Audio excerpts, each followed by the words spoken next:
Wayne Mack's Waltz Palace existed only in the imagination.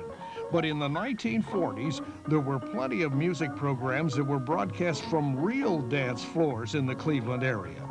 Charles Day, a newsman at WGAR Radio from 1943 to 1971, recalls the days of these remote broadcasts. The stations would carry live dance orchestras playing from the hotels because in those days, the hotel dining rooms had orchestras playing. Go have dinner and dance. In addition to broadcasting the music of local dance bands, many Cleveland radio stations used to have their own orchestras. Remember Johnny Andrews and the Morning Bandwagon Show? It ran weekdays from 7 to 9 a.m. on WTAM from 1952 to 1956. And it featured a live 17-piece orchestra.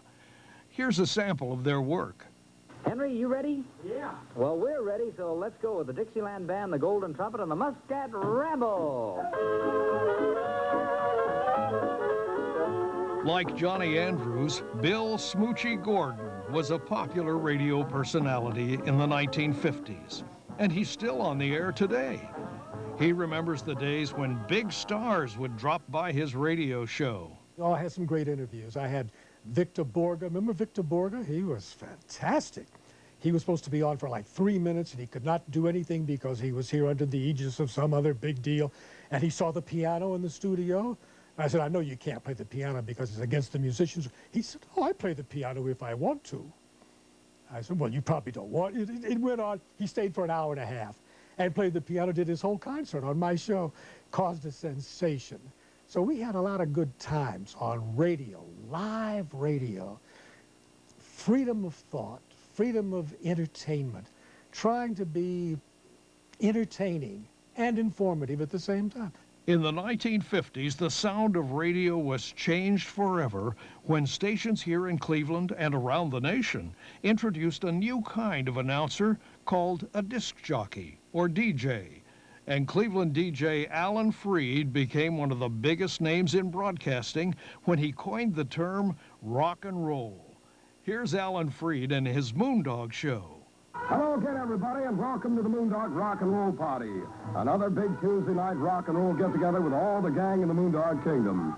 And away we go with Gil Bernal, picking up that tenor horn to blow it strong, and the spark label and the whip. Hey, here we go. Hey, hey. Yes, Clevelanders have always loved their music, but they love their sports just as much. And in the early days of radio, the king of sports broadcasting was the old redhead with the megaphone, Tom Manning. Let's briefly recap this exciting Cleveland first inning for you.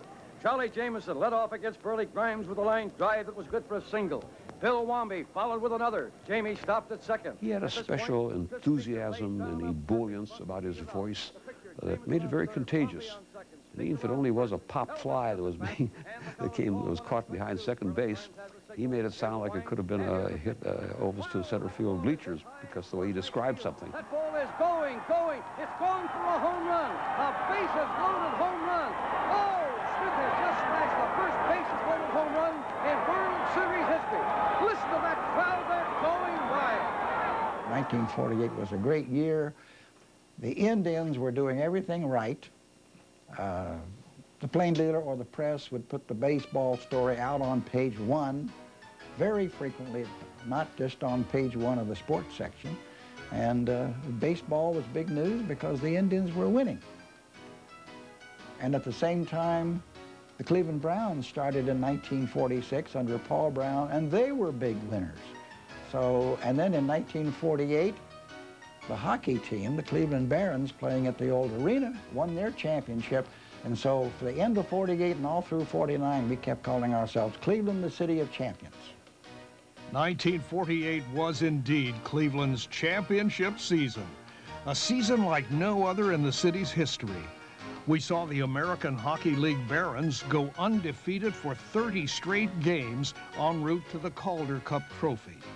We cheered on the first modern pro football team to go unbeaten as the Browns won the league championship in the All-American Football Conference. And we thrilled to one of the great pennant races in baseball history as the Indians beat the Boston Braves in the World Series. When the Indians were real hot in 1948 and we would go to the games, they used to have 70, 80,000 people. I remember it was mobs.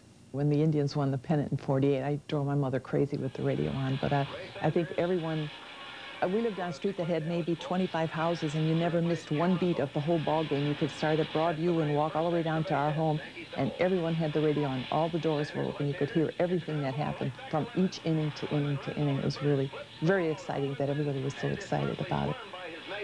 As Cleveland wins the second World Series game by a score of 4-1 to draw up on equal terms with the Boston Braves. One of the things that I really liked was back in the late 40s, they had a promotion during the summertime where if an adult brought a child to a game under 12, that they would buy one ticket and another person would be allowed to come in. So we'd stand around gate A and we'd look for people coming to the game that were alone, and they were approachable. I would say, "Hey, mister, could you take us into the game with you?" And some of them say, "Sure, son, come on." And they'd take us in. Sometimes they'd even buy us some peanuts or something like that. And we'd sit with the guy, a total stranger, and watch the baseball game. And then after a few innings, we'd aggregate. We'd meet behind home plate somewhere, and then we'd go on our merry way. And but I tell my wife about that. Can you imagine today a kid 10 years old going out to Jacobs Field and going up to a total stranger and asking to escort you into the game? You know, the life has changed completely. Remember what it was like growing up in Cleveland? It was a wonderful place to grow up. It really was. My children will not know all the warm, kind things that happen among neighbors, you know, helping neighbors, doing things with neighbors. They don't do that anymore nowadays.